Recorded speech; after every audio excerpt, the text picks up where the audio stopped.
దేవుని పరిశుద్ధ నామానికి సమస్త ఘనత మహిమ. ప్రియ దేవుని బిడ్లారా, ఈరోజు వెనస్డే 5th జూన్ 2024 మీ అందరికీ యేసుప్రభు పేరట శుభాలు తెలియపరుస్తున్నాను. దేవుని వాక్యాన్ని చదువుకుందామా? ఎహెజ్కేలు గ్రంథము 37వ అధ్యాయము 26వ వచనము. Ezekiel chapter 37 and verse 26. నేను వారితో సమాధానార్థమైన నిబంధన చేసేదను, అది నాకును వారికి నిత్య నిబంధనగా ఉండును.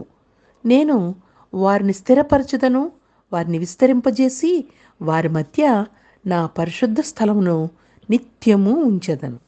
దేవునికి స్తోత్రము. దేవుని పరిశుద్ధ నామానికి మహిమ కలుగునుగాక. ప్రియ దేవుని బిడ్డలారా, దేవుడు సమానాధార్థమైన నిబంధన చేస్తున్నాడు. చాలా ముఖ్యమైన మాట. The covenant which we have with God is a covenant of peace. దేవునికి కృతజ్ఞతాస్తుతులు చెల్లిస్తున్నాను. Covenant of piece. దేవునికి స్తోత్రం.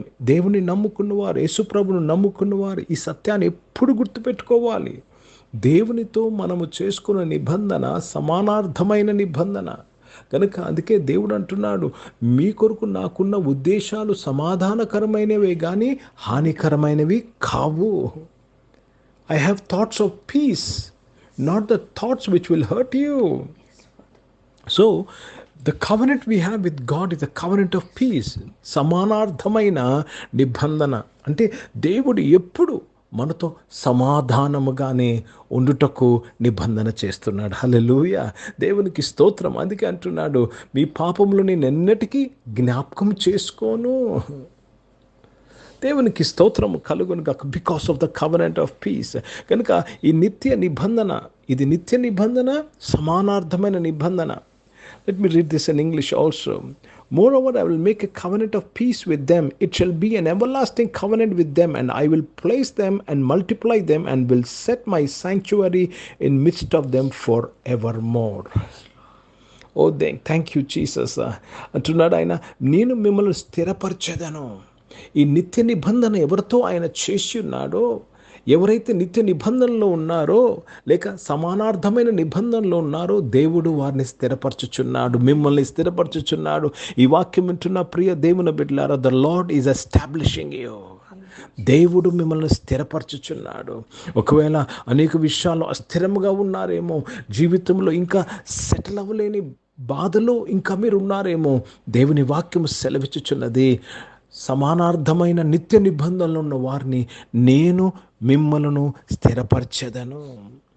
వారిని విస్తరింపచేసి ప్రియ దేవుని బిడ్డలారా, వారి మధ్య నా పరిశుద్ధ స్థలమును నిత్యముగా ఉంచెదను. అందుకే దేవుడు మీ మీ మీ దేహమును ఆయన ఆలయముగా చేసుకున్నాడు. He made you as a temple of the holy ghost. So this is with the people whom he had made a covenant of peace. కనుక దేవుడు మిమ్మల్ని స్థిరపరచుచున్నాడు, ఆయన మీలో నివాసము చేయుచున్నాడు, మీతో ఉంటున్నాడు. హిందీ में पढ़ेंगे. एहेजकेल का पुस्तक उसमें 37th चैप्टर और 26 वचन पढ़ रहे हैं. मैं उसके साथ शांति की वाचा बांध दूंगा, वह सदा की वाचा ठहरेगी, और मैं उन्हें स्थान देकर गिनती में बढ़ाऊंगा, और उनके बीच अपना पवित्र स्थान सदा बनाए कर रखूंगा. प्रभु को बहुत धन्यवाद अदा करते हैं. परमेश्वर हमसे ऐसा ऐसा ऐसा वाचा बांध रहे हैं, शांति का वाचा है. उस सदा के लिए शांति का वाचा बांध रहे, मतलब आपका दोष को याद नहीं करेंगे, स्मरण नहीं करेंगे. प्रिय भाइयों बहनों, और ये वाचा के कारण वो आपको क्या करने वाले हैं, उनको आपको स्थिर करेंगे, और मैं उन्हें स्थान देकर गिनती से बढ़ाऊंगा.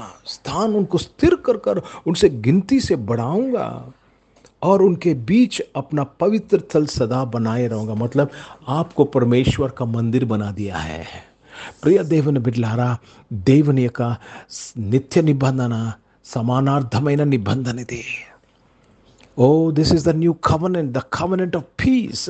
ఆయన రక్తము వలనైన కొత్త నిబంధన. ఓ మన సమానార్థమైన శిక్ష ఆయన మీద పడినను కనుక దేవునికి స్తోత్రం. So because of the covenant you are establish, నీవు స్థిరపరచబడి ఉన్నావు. అధైర్యపడవద్దు. ఈ వాక్యమును ఎత్తిపట్టి ప్రార్థన చేయి.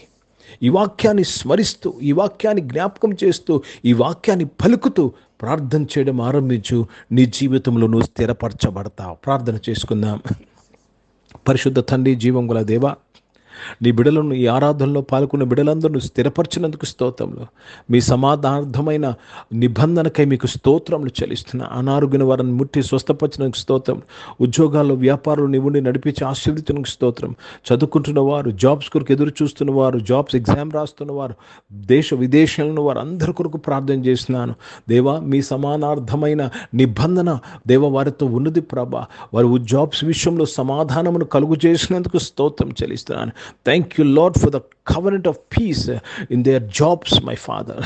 ఈరోజు పుట్టినరోజులు, పెళ్లి రోజులు జరిపించుకున్న దీవించి మీ దయ కిరీటం ధరింపచేసి మీ దయలో, మనుషుల దయలో వర్ధలింపు చేసినందుకు స్తోత్రములు చెల్లిస్తున్నాను. పరిచయం చేసిన ప్రతి ఒక్కరూ నాయన తండ్రి దేవ సమాధాన సంబంధమైన పరిచయం చేయటకు సహాయం ఇచ్చేయమని ప్రార్థన విజ్ఞాపన చేస్తూ మీ నామాన్ని మహిమపరుస్తున్నాను. భారతదేశం కొరకు ప్రత్యేక ప్రార్థన, దేశ రక్షణ కొరకు ప్రార్థన చేస్తున్నాను. పరిశుద్ధ తండ్రి, జీవం గల దేవా నాయన, ఇజ్రాయెల్ దేశం కొరకు, యెరూషలేముకు శాంతి సమాధానం కొరకు ప్రార్థన చేస్తూ యేసుక్రీస్తు పరిశుద్ధ నామమున ప్రార్థన అంతయు అడిగి వేడుకొని పొంది ఉన్నాము తండ్రి. ఆమెను. పరలోకమందున్న మా తండ్రి, మీ నామం పరిశుద్ధపరచబడును గాక, మీ రాజ్యము వచ్చును గాక, మీ చిత్తం పరలోకమందు నెరవేర్చబడుతున్నట్లు భూమి మీద నెరవేర్చబడును గాక. మాకు కావాల్సిన దినాహారమును మాకు దయచేయం. మా ఇంట్లో అపరాధములు చేసిన వారిని మేము క్షమించిన ప్రకారం మా అపరాధాలు క్షమించి మమ్మల్ని శోధుల తెగ కీని తప్పించము. ఎందుకంటే రాజ్యము, శక్తి, మహిమ నిరంతరం నీవై ఉన్నావు తండ్రి. ఆమెను. ఇప్పుడు మన పరమ తండ్రి అయిన దేవుని ప్రేమ, ప్రభువైన క్రీస్తు వారి కృపా, పరిశుద్ధాత్మిక సహవాసం, ఆరాధనలో పాల్గొన్న ప్రతి ఒక్కరితో, ప్రార్థన చేయబడిన అంశములతో, సంఘముతో ఇప్పుడు ఎల్లప్పుడూ సదా తోడైండును గాక. ఆమెన్. దేవునికి స్తోత్రం. అందరికీ వందనాలండి. God bless you and praise the lord.